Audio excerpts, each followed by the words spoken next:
தமிழ் சினிமாவில் தேடல் குறித்து பல ஃபேண்டசி கதைகள் வந்திருக்கு. இந்த வாரம் ஜீவா, அர்ஜுன், ராஷிகண்ணா நடிப்பில் பாடலாசிரியர் பா. விஜய் இயக்கத்தில் வெளிவந்த அகத்தியா படம் எந்த அளவுக்கு மக்களை கவர்ந்திருக்குங்கிறத பார்ப்போம். கதைக்களம்: ஜீவா சினிமாவில் ஆர்ட் டைரக்டராக இருப்பார். அவரோட முதல் படமே ட்ராப் ஆயிரும். அவர் கஷ்டப்பட்டு போட்ட செட் அப்படியே வீணாகும். இப்போ ராஷிகண்ணா ஜீவாவுக்கு ஒரு ஐடியா கொடுப்பாரு. இதை ஸ்கேரி ஹவுஸாக மாற்றிடலாம் அப்படின்னு சொல்லிட்டு, அதனால் அதை ஸ்கேரி ஹவுஸாக மாற்றி வியாபாரம் பண்ண ட்ரை பண்ணுவாங்க. அங்கே பல அமானுஷ்ய விஷயங்கள் நடக்கும். அப்போது ஜீவாவுக்கு ஒரு பழைய ரீல் ஒன்று கிடைக்கும்.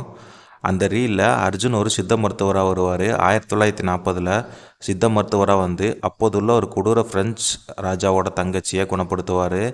அதோட எலும்பு கேன்சருக்கான மருந்தையும் கண்டுபிடிக்க முயற்சி செஞ்சுருப்பார்.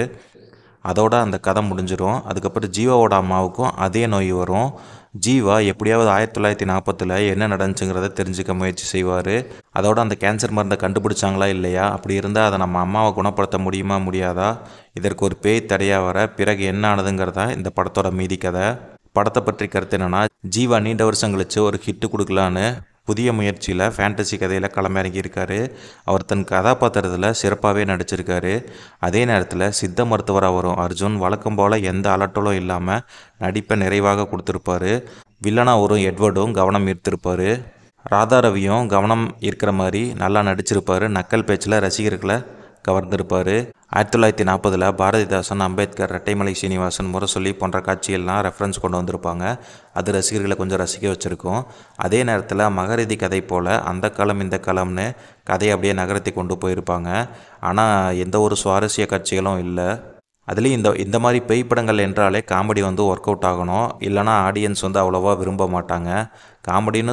அவங்க காமெடின்னு சொல்கிறாங்க படத்தில், ஆனால் நமக்கு சிரிப்பு வரல. டெக்னிக்கலாக படத்தில் ஒளிப்பதிவு சூப்பராகவே இருந்துச்சு. அதுலேயும் 1940 காட்சிகள் மிக சிறப்பாக எடுத்திருந்தாங்க. யுவானோட இசை பெருசாக யாரையும் கவரல. கிளைமேக்ஸில் இருந்த பிரம்மாண்டம், விறுவிறுப்பு படம் முழுசாக இருந்திருந்தால் இன்னும் சூப்பராக போயிருக்கும். இதில் முக்கியமாக பார்த்தீங்கன்னா 1940 காட்சிகள் அர்ஜுன் நடிப்பு முதல் பாதி அது ரொம்ப நல்லா இருந்துச்சு. அதில் கிளாப்ஸ் பயங்கரமாக வாங்கியிருந்தார். அதுக்கப்புறம் பல்ப் என்னென்னு பல பேய் படங்களை பார்த்து பழகி போன காட்சிகள் தான் மறுபடியும் வந்திருக்கு. இது ஹாரர் படமாக ஃபேண்டசி படமாக எதை நோக்கி போகிறதுங்கன்னு ஒரே குழப்பத்தில் இருக்குது.